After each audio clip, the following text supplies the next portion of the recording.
মানচিত্র আমি আজকের লাইভেও বলেছি বা সবসময় বলি যে একটি কথা ক্লিয়ার, যে মানচিত্র বা সাধারণ জ্ঞান ছাড়া আমি এক কথায় বললে যে বিসিএস হবে না, বিশ্ববিদ্যালয়ে ভর্তি হবে না, কোনো প্রাইমারি বা নিবন্ধন বা যে কোনো জব হবে না। এটা একটা কথা। এটা বোঝা যেতে পারে স্যার এটা কি আপনি মানচিত্র বিক্রি করার জন্য বলছেন? যে আসলে সেটা না, যে আপনি খুঁজে দেখবেন যারাই বিসিএস হয়েছে বা যারাই বিশ্ববিদ্যালয়ে, ঢাকা বিশ্ববিদ্যালয় সহ ভালো ভালো বিশ্ববিদ্যালয়ে ভর্তি হতে পেরেছে, এই ডি ইউনিট বা এই দিকটার কথা বলছি, সাধারণ জ্ঞানে ভালো করতে পেরেছে, চাকরিতে সবারই কিন্তু মানচিত্র আছে বা মানচিত্র সম্পর্কে একটা সুস্পষ্ট বেসিক সুন্দর ধারণা আছে।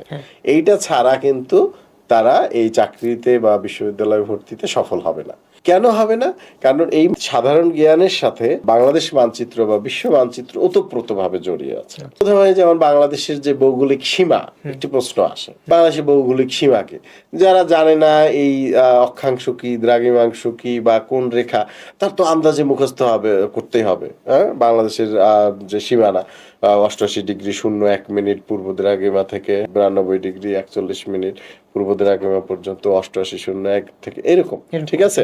20°34' দক্ষিণ উত্তর অক্ষাংশ থেকে 26°38' উত্তর অক্ষাংশ পর্যন্ত, কিন্তু কি পড়তেছে সে জানে না, বা এই যে জিনিসটা জানতেছে না, কিন্তু তার মুখস্থ করতে হবে এবং অনেকের মুখস্থ আছে। বা বাংলাদেশের মধ্যে দিয়ে কোন রেখাটি গিয়েছে, 23.5° উত্তর রেখা বা কর্কট ক্রান্তি রেখা, তো যে অনেকে পড়ছে কর্কট ক্রান্তি রেখা, জয় কর্কট ক্রান্তি নাই, 23.5° উত্তর অক্ষাংশ রেখা দিয়েছে, সে পারে নাই। হ্যাঁ, তো আবার আড়াআড়ি ভাবে গিয়েছে এই কর্কট ক্রান্তি, তা লম্বা লম্বি কোনটি গিয়েছে? এই প্রশ্নটি অনেকবার এসছে বিভিন্ন পরীক্ষায়। সবচেয়ে বেশি আসা প্রশ্নের মধ্যে একটা, বাংলাদেশের মাঝ বরাবর কোন রেখা অতিক্রম করেছে?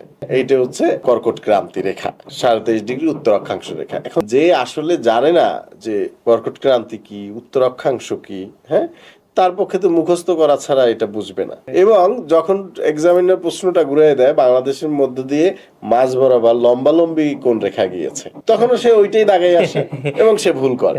লম্বালম্বি ভাবে গিয়েছে 90° পূর্ব দ্রাঘিমা রেখা, তাহলে একটা গেছে আড়াআড়ি, একটা গেছে লম্বালম্বি, এবং সেইটা কোথায় এখন টাচ করেছে? এই যে ফরিদপুরে, যেটি বঙ্গবন্ধু মান মন্দির হওয়ার কথা।